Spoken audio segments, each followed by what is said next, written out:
Namaste and good morning, everyone. Today is Wednesday, so let's do some prayers before we start our class. Om Guru Brahma Guru Vishnu Guru Devo Maheshwara Guru Sakshat Parbrahma Tasmai Shri Guruve Namaha. Om Bhu Bhava Swaha Tat Savitra Varenayam Bargo Devasya Dhimahi Diyo Yo Nah Prachodayat. Asto ma satgamya, tamso ma jyotirgamya, mrityorma amritam gamya. Om sehna vavatu, sehna bhunaktu, seviryam karvavahi, tejasvi navadhitamastu, ma vidvishavahi. Om shanti shanti shanti om.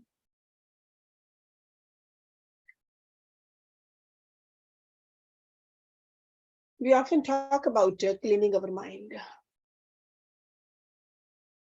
See, body we know how to clean. Outside at least, but yogis, they clean it inside also. And we clean it outside with water, with soap, shampoos. Inside, we clean again with water or with the air or with the Agni. Okay, so Jatragni, we just burn it and that consumes the toxins. But over here, we are talking about the mind. How do we clean the mind?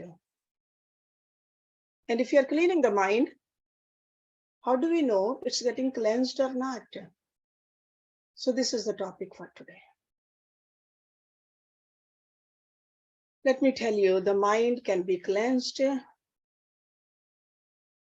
with the devotion, with the bhakti. And there are two kinds of devotions. One that we do ourselves, and the one that we receive by the grace of the God and the Guru. The first one is called the sadhana bhakti, and the second one is called siddha bhakti. Then sadhana bhakti is also further divided into two kinds: sadhana bhakti and bhava bhakti. What is the difference between the sadhana bhakti and the bhava bhakti? In sadhana bhakti, you are striving to engage your mind in God. That means you are making an effort. Every morning, every evening, and during the daytime also, you try to take the mind towards God. So you try to put your mind in God, at the feet of God, but it comes off. Again, you place it there, again it comes off. That is called a sadhana. Okay? Because mind has been given a free rein for countless lifetimes. It doesn't want to stay at one place. So it wants to go somewhere else. But you tell your mind, for this duration of time, stay with God. Whether we use the form or we use the mantra, that is called a sadhana. And doing the sadhana bhakti, when the mind becomes somewhat attached to God, I would say like 50% attached to God, after that, the mind naturally runs there. Because the mind knows that's where the purity is, that's where the bliss is, that's where the love is.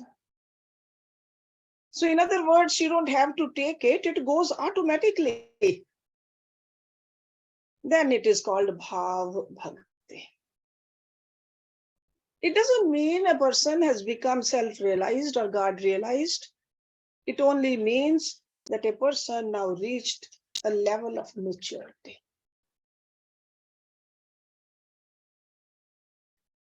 So have we reached Bhav Bhakti or not? We've been doing sadhana.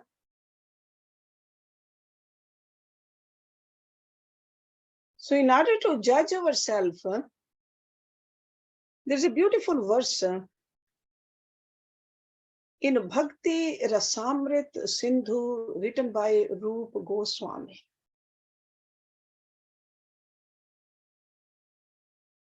There are some symptoms against which you can measure yourself.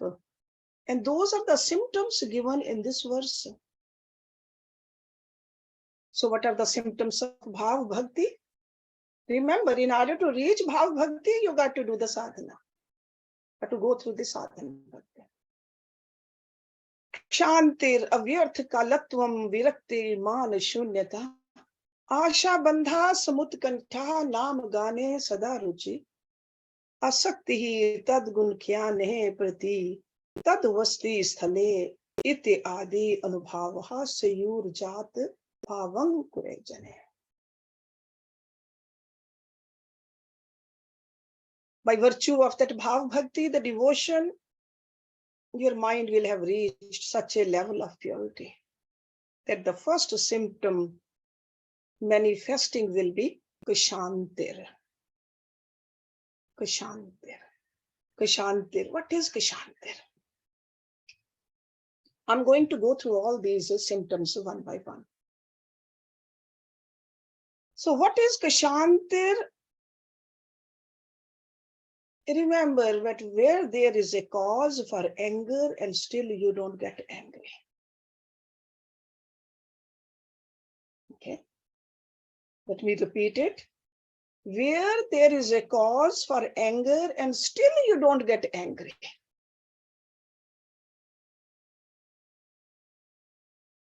Someone is irritating you. Somebody is insulting you or blaspheming you, and still you take it lightly. Why? That spiritual power has come. We all know that anger, greed, hatred, envy, they are all part of Maya. And the mind is also Maya. Mind is made out of a material energy. And they're all sitting inside us. We cannot see these enemies, but it doesn't mean that they are not there. Most of the time, cause is not there. That's why we don't get angry. That's why we don't get greedy. The moment the cause comes, the anger will manifest. But the benefit of the bhakti is the bhav bhakti. The mind has gotten so attached to God, and it gets more and more detached from Maya. So Maya doesn't have a power over you. So there's a cause of anger. You don't become angry. If this happens, that means you have progressed in your bhakti. Okay, kshantir. Second symptom is avyarth kalatvam. That means you have a tremendous value for time. You don't waste time because you don't wish to lose even a single moment. Every moment is precious for you. And you feel it's a precious opportunity to remember your beloved. Or to do something which will be pleasing to him. Either you want to remember God or you just want to do the seva for God. That's it. In Bhav Bhakti, this symptom becomes very obvious. Ordinarily, people will waste time. A person with a bhav bhakti, if someone starts speaking worldly to you, you feel that what is this? Why am I wasting my life? Even a moment. And that doesn't mean that just somebody is talking to you, even watching TV, going for a movie, for a concert, any one of those things, or even a party. You just want to do the least possible in the world. And maximum, you want to just stay with God. The mind has reached the state of vyarth kalatvam if this happens automatically. You don't have to force yourself. Automatically, you know where the mind should be. The third symptom is virakti. Virakti means detachment. In other words, loss, gain, success, failure, they're all taken in stride because they all happen in life. But you just take it in stride. Detachment does not mean we have run away from the world. Detachment means we are in the world, but the world is not inside us. In other words, no matter what happens, you just say that this is not my goal in the world. And that's why it doesn't disturb you. You always remember the ultimate goal in life. We always remember the examples of those kings and the Rishi Munis, like King Janak, Dhruv, Prithu, Ambarish. They were detached. They did not run away from their kingdoms, but mentally they were detached. So detachment is an internal thing. It's a mental thing. That's why the yogis say, be like the boat which is in the water, but the water is not in the boat. So this Maya Rupi Sansar is the water. Don't drown in it. Stay afloat. Be in the world, but don't let the world be inside you.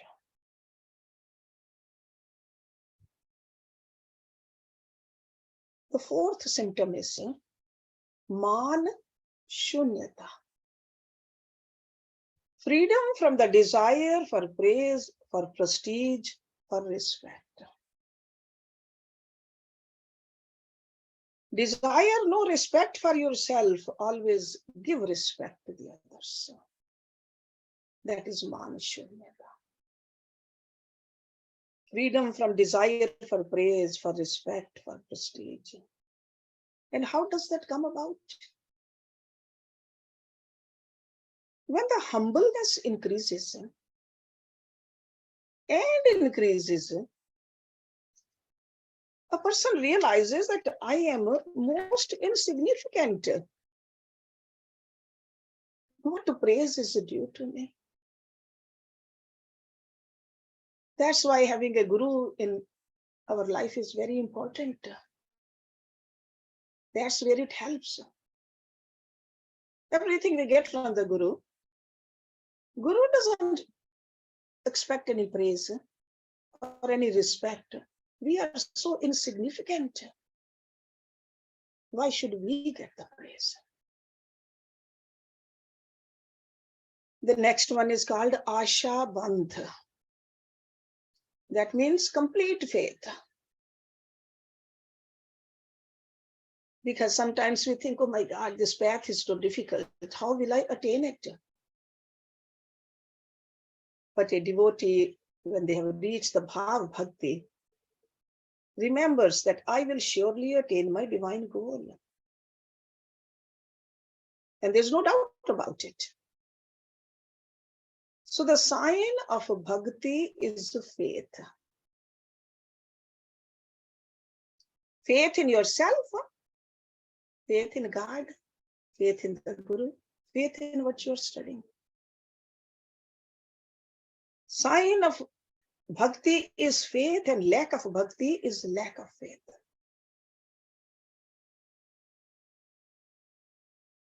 Because ordinarily, all kinds of doubts mind creates. I don't know if God will help me or not, or if God is listening to me or not. But faith means, no, God is listening. In Bhagavad Gita, we studied that God is everywhere. Numerous ears, numerous eyes, numerous mouths. God is everywhere. So that means with me too. So when we move ahead, the faith comes. A devotee says, I have no means to reach him, but he is Patita Pavan, savior of the fallen souls. Or another term we use, he is Deen Bandhu, rescuer of the destitutes. So because of his nature and his grace, I have full faith that one day I will surely attain him. And I was telling you that story about that devotee and the Guru last week. This devotee asked his Guru, how long will it take me to attain God realization? Guru said, you see this tree, the number of leaves on it, it will take you these many lifetimes. So the disciple thought, really? That means after 7,000 or 8,000 lifetimes, I will actually meet God? He started dancing. Guru said, wow, no, you will meet him in this lifetime. Then he started jumping up and down he said, in this lifetime, I will meet God. Guru said, you will meet him in this very year itself. Now he could not control. He was running this way and that way. I will meet God in this year. Guru said, you will meet him in this month.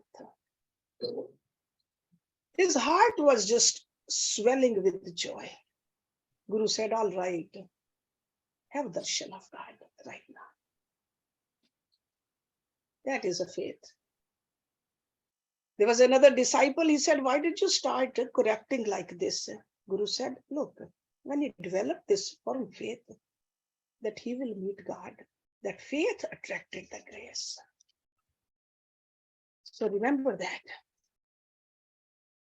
With the grace, his faith strengthened even more. And that deeper decision, Asha Bandh, attracted even more grace. So if our faith is increasing, that means we are progressing. If still we have the doubts, that means we need to do more sadhana. More sadhana. So the sign of bhakti is Asha Bandh. And according to this verse, the next symptom is Samutkantha. Samutkantha means the yearning for God keeps on increasing and increasing and increasing. That means the bhakti is ever fresh. It is a spiritual bliss. Some poets, they say, Prem mein Purnima nahi. Purnima means when moon increases to its fullness, then starts decreasing. We have seen that every month. So the material love also increases, and then slowly it starts decreasing. Until we don't have something, we just love it. Once we have it, it loses its charm. But love for God is always increasing. That's why this poet said, Prem mein purnima nahi. And Narad ji, he said in the Narad Bhakti Sutra, Pratikshan Vardhamanam. That means every moment it keeps on increasing and increasing. Love for God. God is infinite. Our love for God can be infinite too. So Prem mein Purnima nahi. Next one is Naam Gane Sada Ruchi. Tremendous bliss in the chanting of the kirtans of the Lord. So in other words, kirtan or chanting appears so dear. You always feel that let's do it more. Let's have a little more of it. It's not like that, oh my God, again kirtan, 2 hours of kirtan, always kirtan, kirtan, kirtan. No. The Bhagat of this stature is always looking for kirtan. So God is appearing so sweet. The name of the God appears so sweet. We all know that God comes through the ears far more easily than he comes through the eyes. Eyes closed when you're doing the kirtan.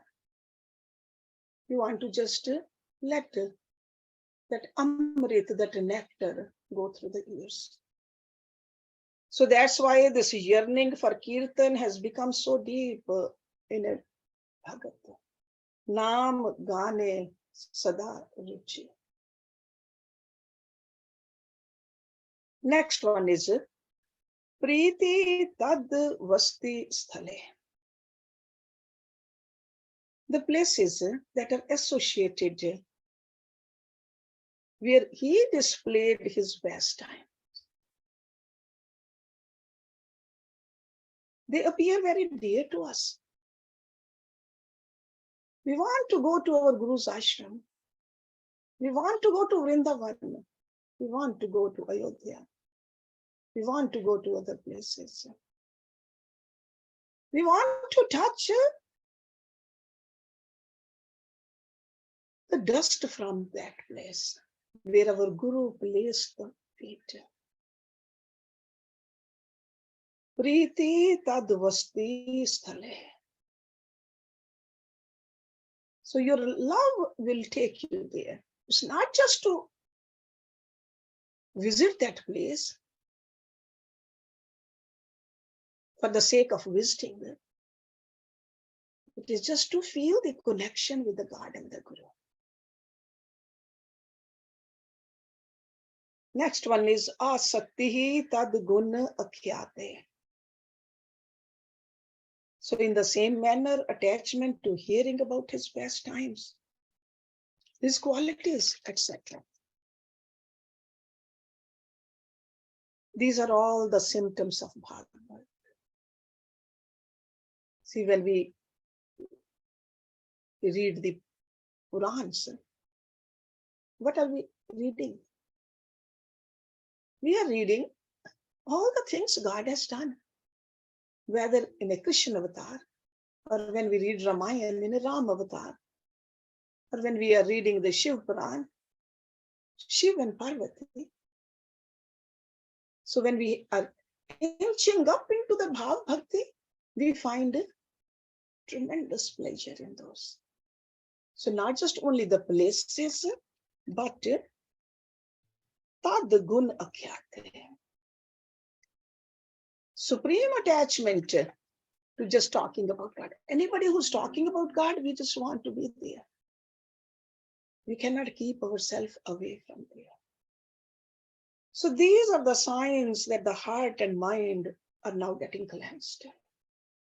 If we find these qualities in us. It doesn't mean that the goal has been reached. It only means that we are on the track.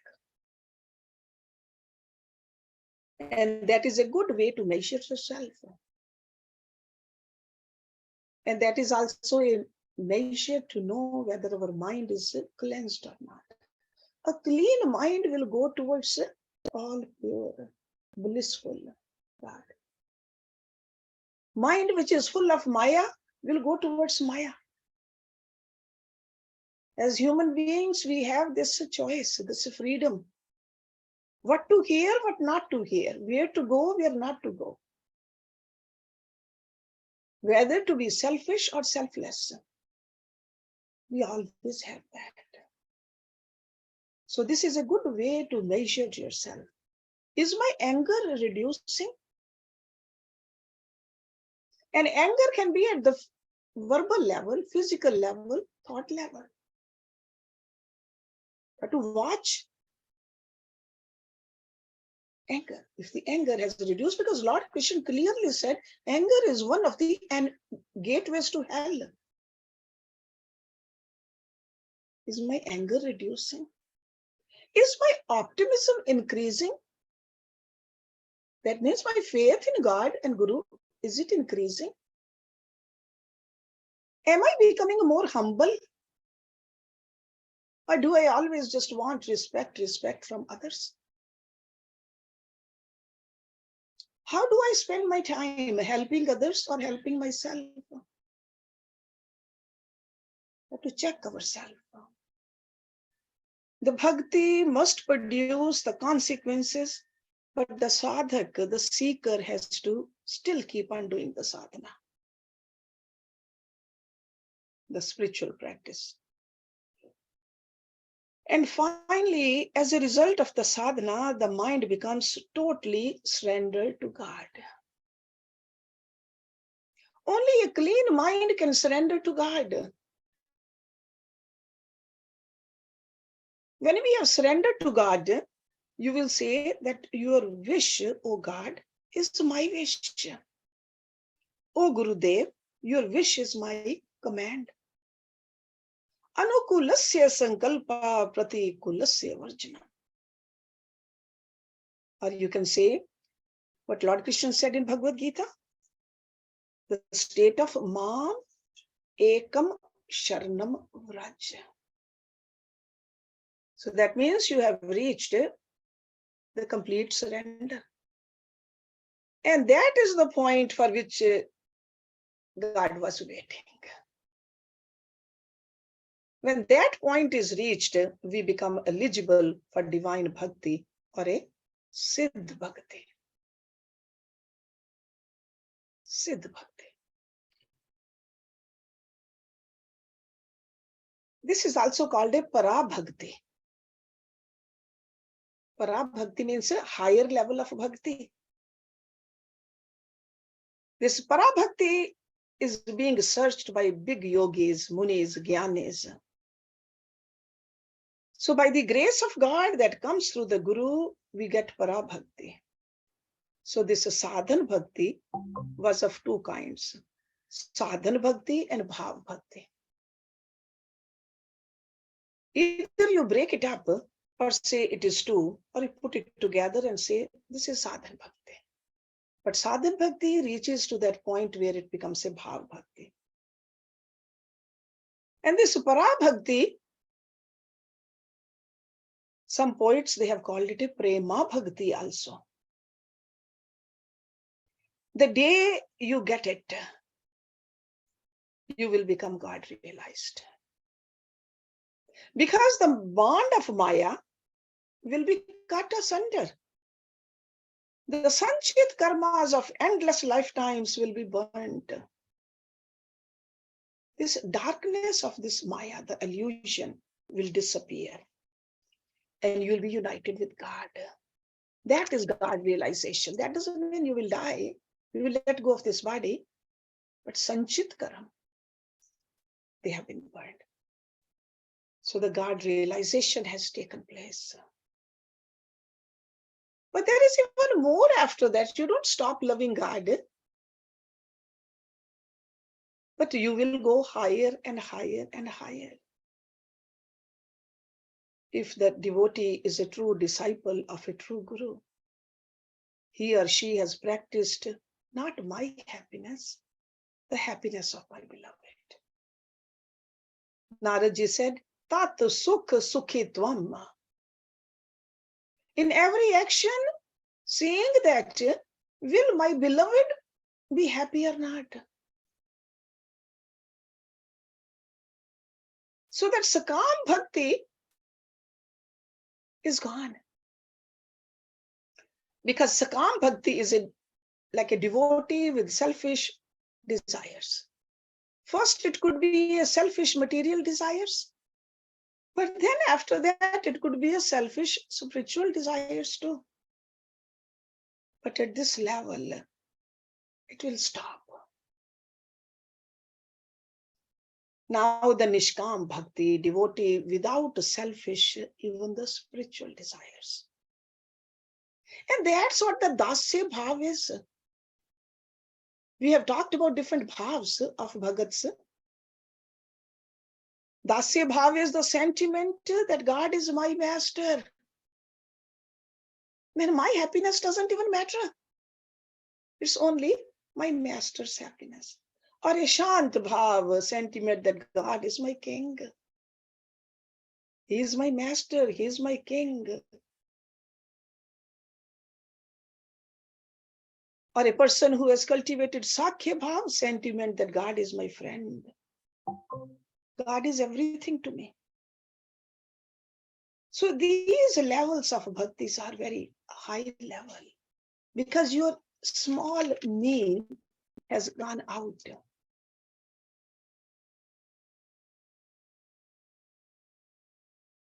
So if we wish to reach, we got to keep on doing our sadhana bhakti. We must remember that don't seek God as a somebody far. God is right here. He's everywhere. So that means inside us, outside us, with us.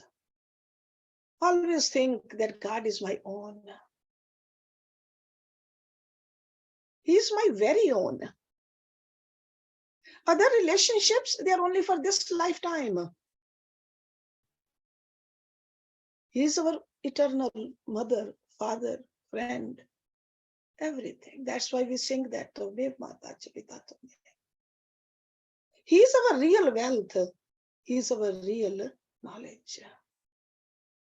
He is my soul, beloved.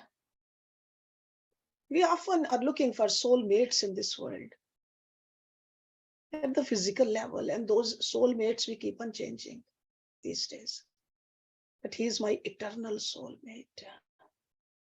Only then you will feel close to him. Only then we'll have this Nishkam Bhav in our mind. Never allow the desire for self-happiness to creep into your devotion. At least we should work on that. It may not happen in one day or 1 year, but we should keep that in mind. Do not allow the desire for self-happiness. Like, what will I get out of it? If I chant the name of God, or if I do the seva, if I listen to my Guru and do what Guru is telling me, don't look for the fruits. Think that you are doing it for his happiness. So these various bhaktis, they have been clubbed together as Siddh Bhakti, the one I mentioned in the later part.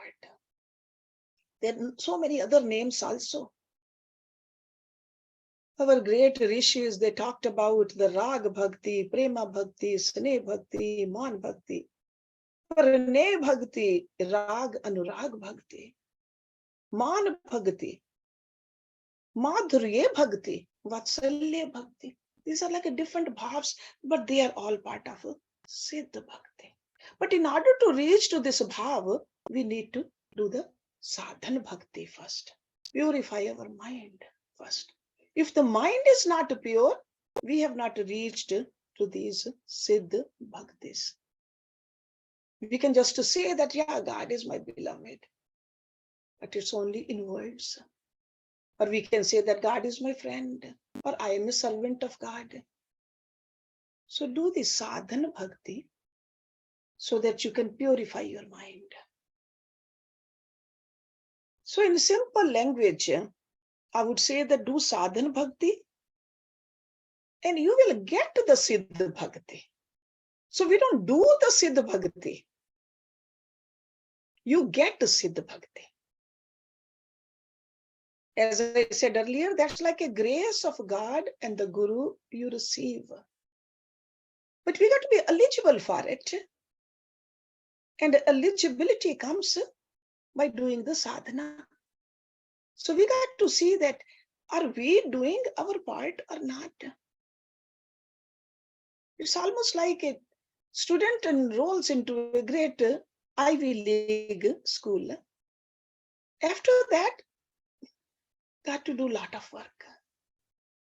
Attend the classes, do the homeworks, do all kinds of projects. A student cannot say that, no, I need the degree now. Degree is given only when that student is eligible to receive the degree. So that's why this is Siddha Bhakti is after the eligibility. So we got to see that how do we test ourselves? Where do we stand in all those 9 symptoms? Altogether, these are 9. Shantir, avyarth kalatvam, virakti, मान शून्यता, आशा बंध, समुत्कंठा, नाम गाने सदा रुचे, प्रीति तद वस्ति स्थले, and asakti tad gun akyate. So these are the 9 symptoms. Where do we stand? Where do I need to work on? Time is flying.